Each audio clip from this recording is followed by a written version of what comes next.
y esa es la parte, dijéramos, importante, que hay tecnologías que están contribuyendo de una forma decisiva a lo que es el tratar de aportar la electricidad necesaria para cubrir toda la demanda que se está, que se está produciendo en esos dos ámbitos. Por daros un ejemplo concreto, es decir, que no solamente es potencia instalada, sino que esa potencia instalada tiene un rol importante desde el punto de vista de cobertura de la demanda. Ponía algunos ejemplos. En el caso, por ejemplo, de las Islas Baleares. En las Islas Baleares, teniendo, por ejemplo, un 8% de la potencia instalada en motores diésel o un 27,2% en turbinas de gas, están cubriendo una demanda respectivamente de un 11,7% y de un 9,8%. En el caso de Canarias, la situación es, pues, por ejemplo, en los motores diésel, que estamos hablando de un 17,6% de potencia instalada, pues estaríamos hablando de una cobertura de la demanda de un 25,2%.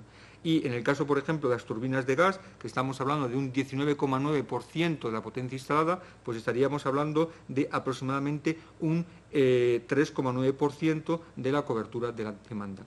Es decir, son instalaciones hoy por hoy necesarias, y no solamente necesarias en la actualidad, sino con vocación también de que esa necesidad se va a proyectar en el tiempo. Son, por tanto, instalaciones que requieren una atención desde el punto de vista de que hasta que cambió recientemente la regulación, la incorporación de motores ha sido, y de turbinas de gas ha sido un hecho, pues, prácticamente frecuente en lo que han sido estos sistemas. De hecho, hay muchísimos, hay un número significativo de equipos que no tienen ni siquiera, de alguna manera, agotado su periodo de amortización. Están todavía dentro de lo que sería la etapa de amortización de estos equipos. Viéndolo desde un punto de vista de lo que es la tipología, es cierto que aquí empezamos con clasificaciones diferentes. Empezamos de 1 a 5 megavatios, de 5 en adelante. Ha habido, a través de las propuestas, pues ha habido entre 1 y 5, entre 5 y 20, entre 20 y 50. Bueno, nosotros estamos hablando que menos de 5 megavatios en esos entornos y en el ámbito de lo que es la generación eléctrica estaríamos hablando de 33 unidades. Entre 5 y 20 megavatios estaríamos hablando de 21 unidades. Y entre 20 y 50 megavatios estaríamos hablando de 47 unidades. Es decir, estamos hablando, por tanto, de números interesantes. Y era la otra parte que quería decir, es decir, nosotros teníamos aquí una motivación, y era la motivación sobre todo de tratar de contribuir a los efectos beneficiosos que una regulación como esta puede dar en términos de medio ambiente y en términos de salud. Tenía también unos datos en los cuales estaba aportando una visión de la aportación de las emisiones, bien por sectores, en cada una de estas comunidades autónomas, ¿no?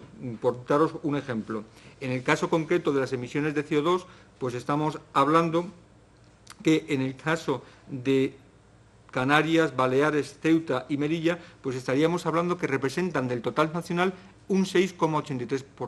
Esa es la cifra que tenemos para el caso del CO2.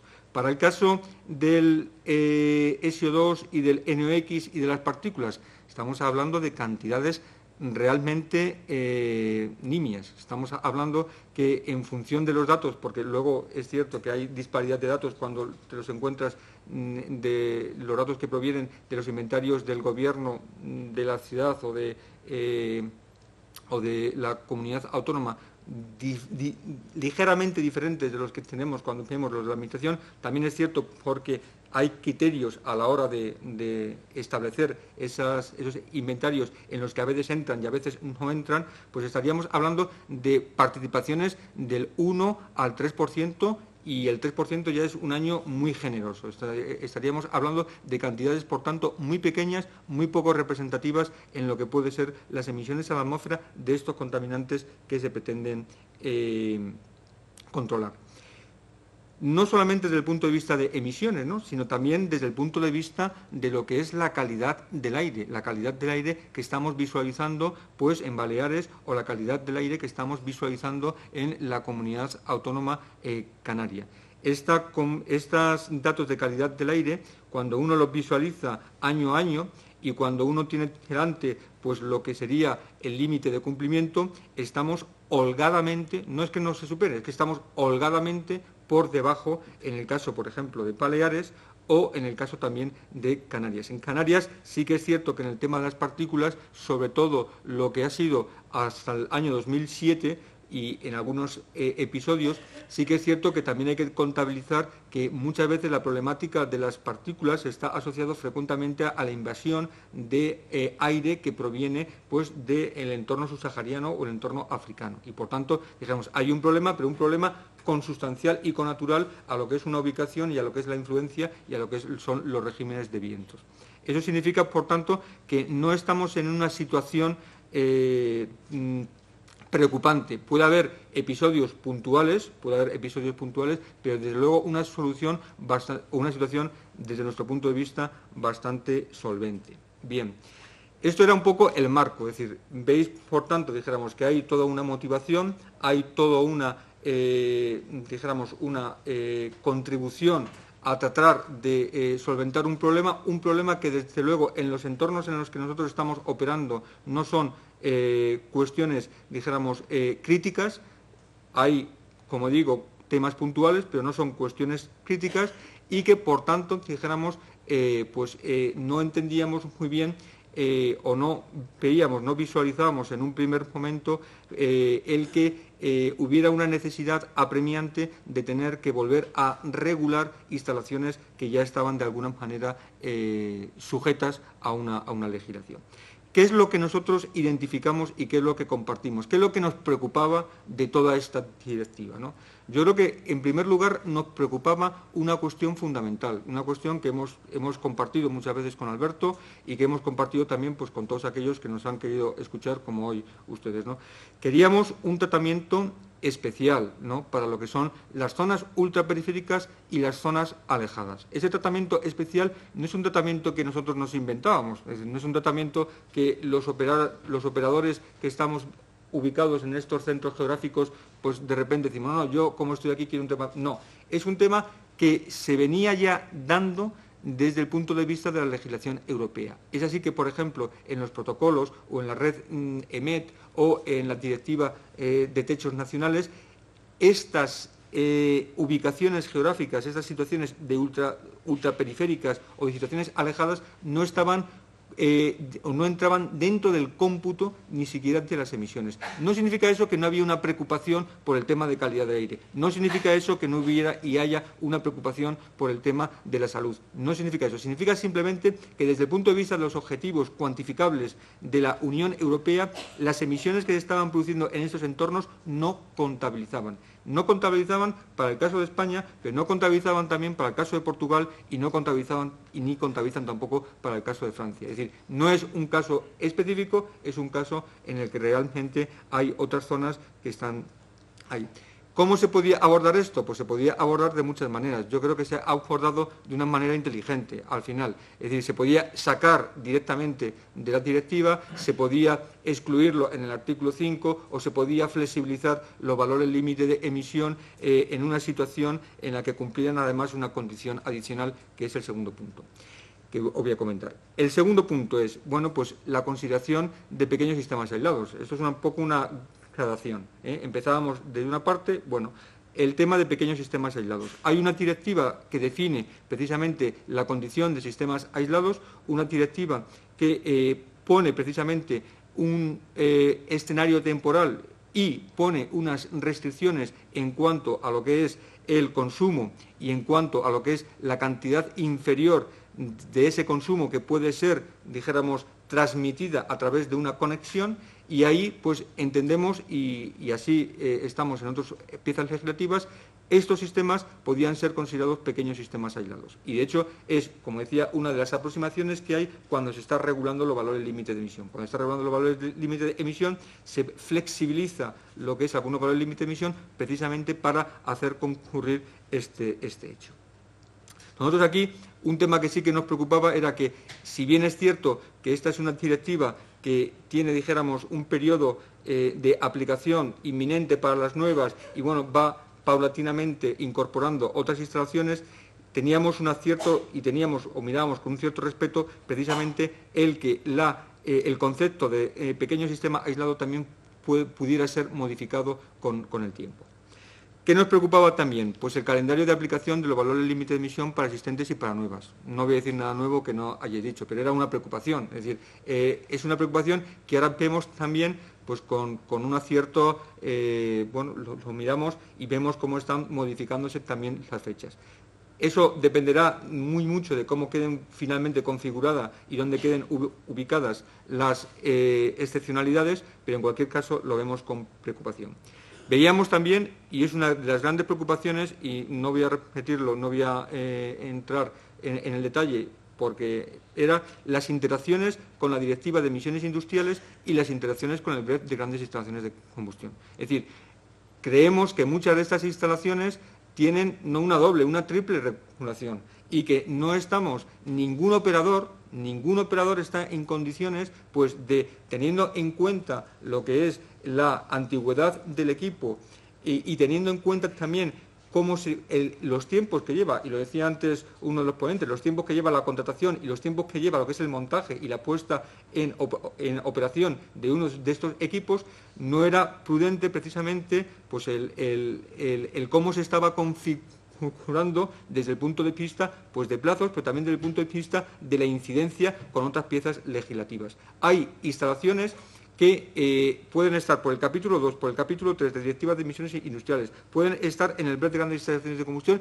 y además le puede tocar esta. Es decir, no hay espacio ni hay tiempo de reacción en todo ese proceso que he descrito muy someramente, muy brevemente. No hay tiempo de reacción por parte de los operadores para poder hacer converger todas y cada una de estas piezas legislativas. También veíamos con preocupación, y así lo hemos comentado, la posible incorporación de nuevos contaminantes asociados con el tema ligados a la eficiencia energética. Y eso en algún borrador, en el borrador en concreto del Consejo, está mencionado también el tema del CEO. Veíamos y lo seguimos viendo con cierta preocupación. Había también y hay cuestiones específicas a los valores límite de emisión. Nosotros, por decirlo claramente, nos impacta en lo que son los motores, lo que son las turbinas, tanto las nuevas como los existentes. Claro, veíamos esto con preocupación porque los valores que se estaban proponiendo no nos cuadraban con garantías que nos estaban dando los fabricantes. O sea, no nos cuadraban. Teníamos turbinas de gas pequeñas que nos estaban dando los fabricantes unas garantías que estaban muy por encima de lo que estaban marcando el valor límite de emisión. Entonces, no nos cuadraba. Estábamos proponiendo, de alguna manera, modular los valores límites de emisión, pero no estábamos proponiendo modularlo en multiplicarlo por un factor de 1,5. Estábamos proponiendo modularlo en base a la experiencia que tenemos y en base a las conversaciones con los fabricantes por el torno de 5, 6, 7, 8. Es decir, estábamos en una situación real y, digamos, una situación preocupante desde el punto de vista de lo que puede ser. No me paro en el detalle, primero porque no lo tengo. Ya habéis visto la complejidad de las tablas y quiero decir, pero en cualquier caso eso es lo que estábamos viendo. Estábamos visualizando valores límite de emisión que no estaban en correspondencia con lo que los tecnólogos nos estaban garantizando y que desde luego no estaban tampoco en correspondencia ni con la edad de los equipos, ni siquiera con lo que decía, con las posibilidades que muchos de los emplazamientos tienen para incorporar medidas. Es decir, hay una total asimetría entre lo que es el planteamiento y lo que es la realidad. Y luego había otro tema, y es un tema que nos sigue también preocupando, que era la modalidad de operación de los equipos, el tema de los equipos de emergencia, en cuanto al número de horas y en cuanto a las condiciones. Son temas que hemos puesto sobre la mesa y que hemos puesto de una manera, yo creo que bastante profesional, en el sentido de que estamos y hemos tratado de aportar pues el conocimiento que disponíamos y el conocimiento que teníamos. Y con esto pues ha sido la aportación que hemos ido haciendo y que aún pues estamos viendo la manera en la que estas aportaciones, las que han hecho otros compañeros y lo que finalmente pueda acontecer en ese trílogo, pues estamos viendo cómo va a quedar y cómo va a evolucionar. Y esto es un poco lo que les quería contar. Siento que haya habido este problema técnico y que no se haya podido visualizar la presentación, pero en cualquier caso, digo, ha sido pues poner el acento y poner el punto en algunos aspectillos que después de la intervención de todos los que me han precedido, pues era ya una intervención casi residual, ¿no?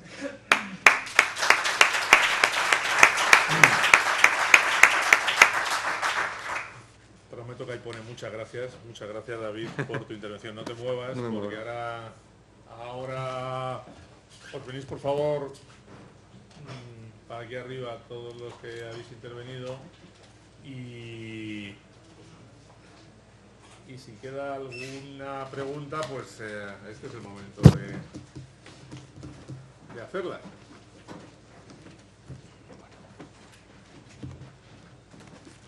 Yo tengo una para ti, David. Con la entrada en vigor, con la aprobación, se supone, el año que viene de esta directiva, Canarias está excluida de la aplicación de la directiva, pero en las otras pequeñas, las islas, las Baleares o Ceuta y Melilla, ¿esto vais a poder cumplir? ¿No vais a poder cumplir? ¿Qué vais a tener que hacer? ¿Vamos a tener que ir con velas cuando vayamos a Mallorca o una cosa de estas? Bueno, yo creo que es un poco lo que hemos dicho antes. Yo creo que ahora mismo, también Alberto quizá aquí puede tener información mucho más reciente de cómo está quedando configurado todo lo que es el escenario final. Obviamente, nosotros aquí, desde la preocupación, hemos visualizado y visualizamos, como digo, no por otra situación, sino por una situación acorde a la legislación ya existente, hechos singulares como puede ser el tema de Canarias. Vuelvo a decir, no significa esto que estas administraciones y los equipos que tenemos allí instalados no estén regulados. Sí que lo están. Igual que lo están, por ejemplo, en el caso de Baleares o igual que lo están en el caso de Ceuta y de Melilla. Sí que visualizamos que hay una cierta flexibilidad. La flexibilidad también para los sistemas aislados la podemos tener, igual que la podemos tener para los sistemas más alejados, ¿no? Como en el caso de la terminología que utiliza el Ministerio de Industria en el caso de Ceuta y Melilla. Nosotros aquí lo que abogamos es, en cualquiera de los escenarios finales en los que quiere formulada lo que es precisamente esta iniciativa, que se dé flexibilidad, y se dé flexibilidad a sistemas que tienen ya bastantes rigideces, y esa rigidez de alguna manera tiene que ser compensada. Entonces, lo que hemos tratado de ver, y como lo hay, por ejemplo, en el caso de la Directiva de Emisiones Industriales, en el caso de Baleares, pues hay flexibilidad, porque en ese caso estamos tratando de un sistema aislado, de un pequeño sistema aislado, y un sistema, dijéramos, que tiene su razón de ser, cumple la condición de la directiva y necesita de unas condiciones especiales para poder acomodarse. Entonces, nosotros, independientemente de cómo quede, la idea fundamental que estamos tratando de poner en el frontispicio de cualquier iniciativa regulatoria es la flexibilidad. Y esa flexibilidad yo creo que es lo que puede hacer el que garantizar precisamente el que los equipos operen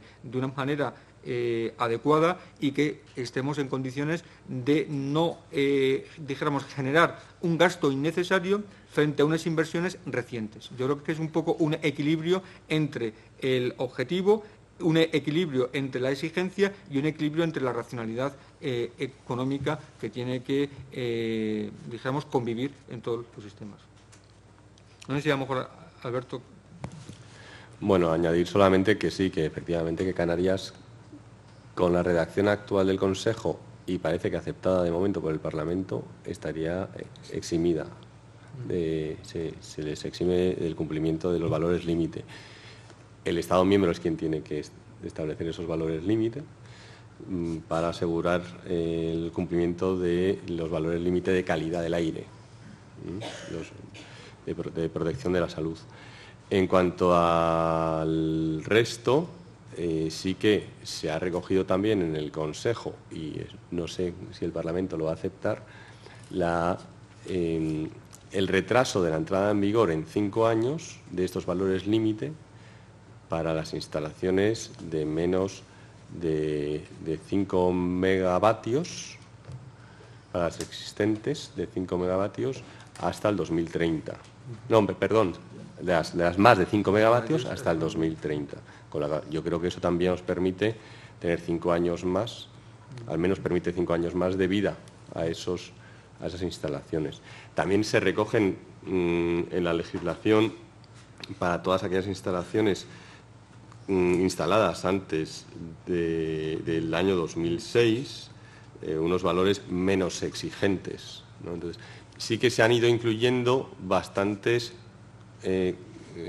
precisamente por España y precisamente por la situación de Endesa. Hemos sido nosotros quienes hemos planteado estas modificaciones en el texto de la directiva. No había muchos otros países que tuvieran esta problemática, o al menos no lo reflejaban en las reuniones. Ha sido a raíz de la reclamación del Reino de España por lo que se han introducido todas estas modificaciones. Que lleguemos al año 2030 y haya que reemplazar esas instalaciones por otras, o que no haya la posibilidad de incorporar unos sistemas de reducción, pues eso habrá que verlo cuando lleguemos al 2030, pero sí que habría que planteárselo. O por lo menos que cuando se haga una nueva inversión ahora, pues que ya se compren equipos que en el 2030 se prevea que puedan cumplir, ¿no? Así que, pero vamos, que bastantes cosas sí que se han recogido ya de las cosas que nos reclamasteis en su momento, que tendríamos que tener en cuenta. ¿Tenemos alguna pregunta por parte del auditorio? Vamos a ver, ¿qué ocurre, por ejemplo, aquí en España abundan mucho todo lo que sean secaderos de tipo rotatorio de fuego directo? Por lo que he visto, por toda la documentación que he estado mirando en el pasado para la nueva legislación, no están incluidos en esta nueva legislación de emisiones. ¿Qué pasa con ellos? ¿Pueden seguir echando a la atmósfera lo que les dé la gana? Porque ahora mismo todo lo que sea de espinacarros para arriba, para abajo, todo lo que sean los secaderos, todo el sector del aceite de lujo, todo el sector de las almazaras, todo aquel sector que tenga un secador rotatorio de fuego directo, o incluso en las fábricas de pellet, donde se necesita secar la biomasa, lo que se está actualmente, bueno, en el pasado prácticamente y actualmente, se ha vuelto de nuevo al secadero rotatorio. ¿Qué es lo que pasa con qué emisiones, qué niveles de emisiones les podemos exigir? Sí, si contesto yo. Yo imagino que te refieres sobre todo a los secaderos estos del Alperujo, que hay de Peñaperros para abajo, en los que hay unas emisiones principalmente que Las fábricas de pellet. Sí, ahí hay unas emisiones importantísimas de partículas con un alto contenido en humedad y con un peso específico que hace que precipiten directamente y se formen unas nieblas de humo en las poblaciones cercanas, que eso sí que hay que limitarlo. Efectivamente está excluido del ámbito de aplicación de esta directiva, pero requiere de unos valores límite antes de autorizar esas instalaciones. Que seguimos dependiendo del técnico de la comunidad autónoma que tiene que otorgar la autorización, el cual no tiene criterios de momento a nivel de normativa básica del Estado, ¿no? Y es algo que tenemos que solventar cuanto antes, y por eso nuestro empeño en darle la mayor agilidad posible a la aprobación del Real Decreto que queremos aprobar de protección de la atmósfera, que va a establecer valores límite para todas las actividades potencialmente contaminadoras de la atmósfera, entre ellas esta que estamos hablando, que vamos a aprovechar y vamos a incorporar ya en ese Real Decreto, nos va a servir ya de transposición de esta directiva de medianas instalaciones de combustión. Pero sí que es una de las problemáticas que nos estamos encontrando, que los técnicos de sobre todo de Andalucía, tienen muchos problemas para autorizar esto, porque se están emitiendo valores de 300 miligramos litro y si no 400 de miligramos metro cúbico de partículas. Bueno, en fábricas de pellets no todas, ni mucho menos, son de Trommel, tienen Trommel. secadero de banda lo está... Secadero de banda. No han acabado muy contentos. Bueno, sí que lo están usando, ¿eh? Hay fábricas que incluso tienen dos hay, bueno, no sé, ¿de cuál fábrica hablas, por ejemplo, que lo estaba abandonando? Hay fábricas de pellets que están abandonando los secaderos de banda y que están no están muy contentos con ello. Bueno, a ver, tiene un rendimiento un poco, son más caros y un rendimiento un poco peor, pero las fábricas, yo creo que las más grandes tienen secadero de banda, las de Naturpellet, Pellets Asturias, Burgpellet tiene de los dos. Sí. Han vuelto muchísimas al secadero rotativo. Bueno, han vuelto, yo no conozco ninguna, salvo una que es que se le quemó el secadero de banda, que haya vuelto al Trommel. No. Pero se le quemó, pero fue un accidente, vamos, no conozco más que hayan vuelto. Sí que hay, por ejemplo, Burgpellet, pues que ha puesto de los dos, ¿no? Y unas veces usa uno, otros otro, tal. Bueno. De todas formas, yo creo que las emisiones no están en esos valores, ni muchísimo menos, de las orujeras, ¿no? Son instalaciones entre 1 megavatio y 5 y, bueno, depende, es que... ¿De qué tipo me estás hablando de megavatios térmicos? Sí. Y, bueno, yo creo que las emisiones no son ni muchísimo menos las que habla Alberto. Todo depende de los en los trómeles. El alperujo se seca de dos maneras, obteniendo el gas caliente mediante gas natural.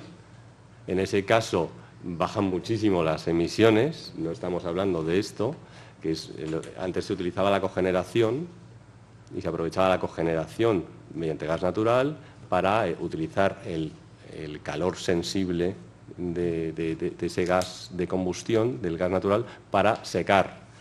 Sin embargo, ahora se está abandonando ese gas natural y se está sustituyendo por orujillo. Y es cuando obtenemos esos valores de 400. Vale. Entonces, el problema que nos viene es qué sistema de depuración ponemos ahí, porque un multiciclón lo único que consigue es bajarlo a valores de 150.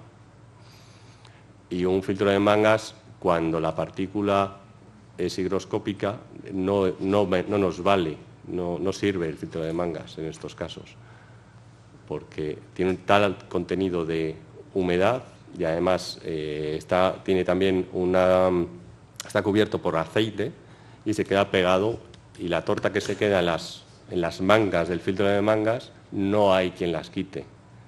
No, eso está demostrado. Entonces, ya que estamos aquí en el Colegio de Ingenieros Industriales, a ver si a alguien se le ocurre la idea feliz. A las dos principales fábricas de filtros de mangas que existen en España, y pregunto, ¿y tienen puestos filtros de mangas precisamente a la salida de secaderos? Una cosa es lo que diga el señor comercial y otra cosa es la teoría. Pero bueno, en principio, esos dos señores, hay una de ellas que es multinacional. ¿Son secaderos con gas natural o son secaderos con orujillo? Contacto directo, fuego directo. Sí, fuego directo, pero ¿qué combustible estás utilizando para producir el gas caliente? Es que cambia totalmente, ¿eh? Uno gas de combustión. No, es que es importante ese detalle. Los gases de secado vienen directamente de un hogar de combustión. ¿De qué? ¿De gas natural o de orujillo? De biomasa sólida. Vale. Bueno, habría que ver la eficacia.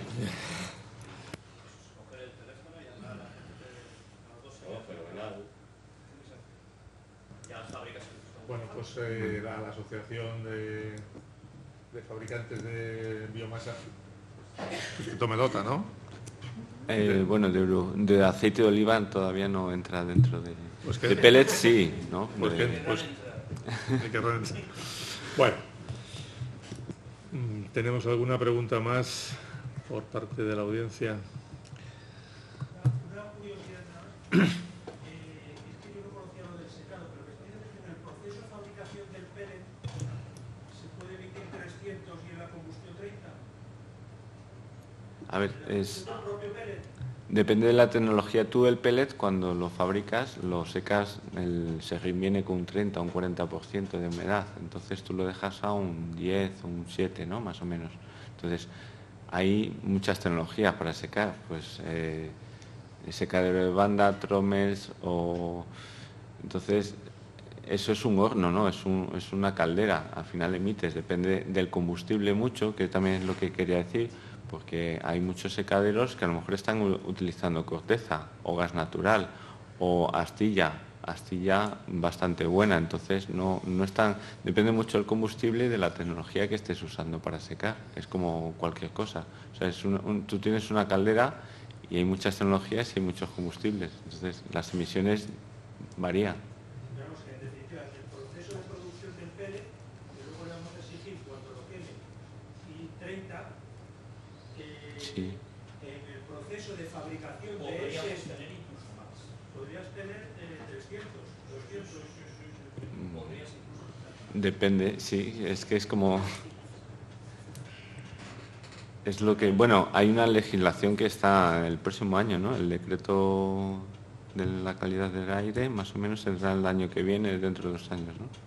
El que queremos aprobarlo el año que viene. Si me permites, quien fabrica el pellet utiliza siempre, si utiliza un hogar de combustión, va a utilizar siempre los desechos. Es decir, lo peor para poder generar los gases calientes necesarios para secar la madera buena que se va a utilizar con el pellet. Entonces, efectivamente, se puede dar la paradoja de que estás fabricando un producto que en su combustión vas a tener unos límites de emisiones muy estrictos, pero en su fabricación estás emitiendo todo lo que quieras y más. Eso existe en España. Sí, pero en su fabricación también habrá una autorización de emisiones que el responsable de dar esa autorización tendrá que establecer unos valores límite, o al menos así debería ser.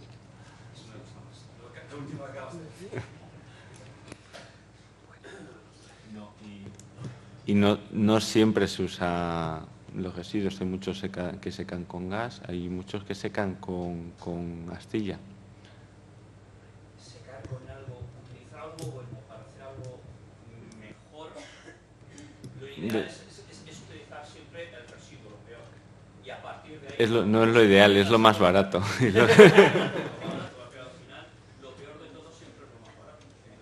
A ver, lo que quiero decir es que si al final hay una legislación en las comunidades, ¿no? Entonces ellos se tienen que ajustar a la legislación. Si están cumpliendo con corteza, pues obviamente usarán corteza, ¿no? Si les obligan a unos límites un poco inferiores, pues tendrán que usar astilla buena o gas o no sé, o pellets, de los que ellos... Sí, pero yo te aseguro que aquí actualmente en España esto se está produciendo. Bueno, ahí habrá algún responsable, bien municipal, bien autonómico, que tenga que velar por la calidad del aire de los ciudadanos de su territorio, bien del ayuntamiento, bien de la comunidad autónoma, y ese responsable municipal o autonómico tendrá que decirle al señor que está utilizando, sabe Dios qué, para producir calor y producir un biocombustible estupendo, que oiga usted, tiene que hacer lo que tenga que hacer. O sea, esto es una cuestión ya yo diría casi de sanidad ambiental por parte del responsable de esa sanidad.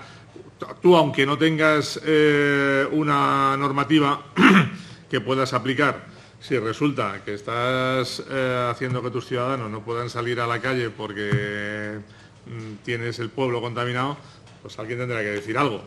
Que en este momento no hay la regulación adecuada, bueno, pues esperemos que el año que viene la tengamos y la podamos aplicar. Pero repito, si el responsable correspondiente no actúa... Mira, la respuesta es muy sencilla. ¿Tú quieres que cumpla esto? Cierra la fábrica. Bueno, según está el patio, pues... Sí, eso es una amenaza peligrosa, sí. Muy bien. ¿Alguna cuestión más? Bueno, pues muchas gracias a todos los ponentes, gracias por vuestro esfuerzo de estar aquí, gracias por las presentaciones que han sido magníficas. Siento ya de pegar una paliza a Juan Leida ahora cuando terminemos, que no haya podido ponerse la pantalla. Gracias a ustedes por emplear su tiempo esta tarde. Creo que las presentaciones han sido magníficas. y esperemos que esta norma nos llegue de la mejor forma posible a partir del año que viene. Muchas gracias a todos y gracias a vosotros por la presentación.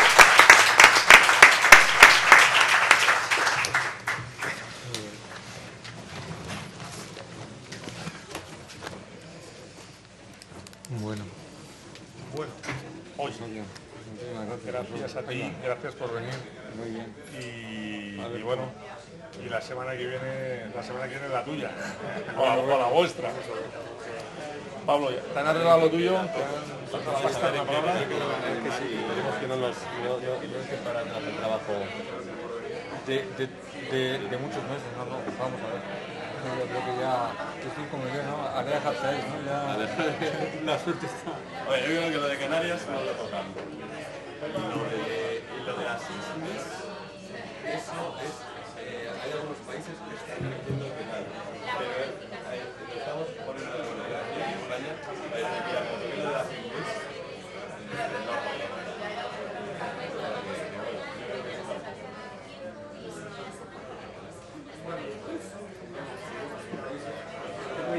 Yo me voy, sí, voy a ir porque se puedo traer a las pequeñas.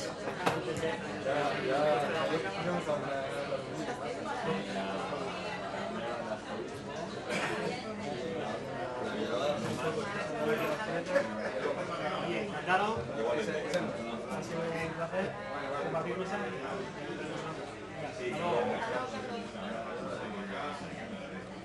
Muchas gracias por la invitación.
el reportaje,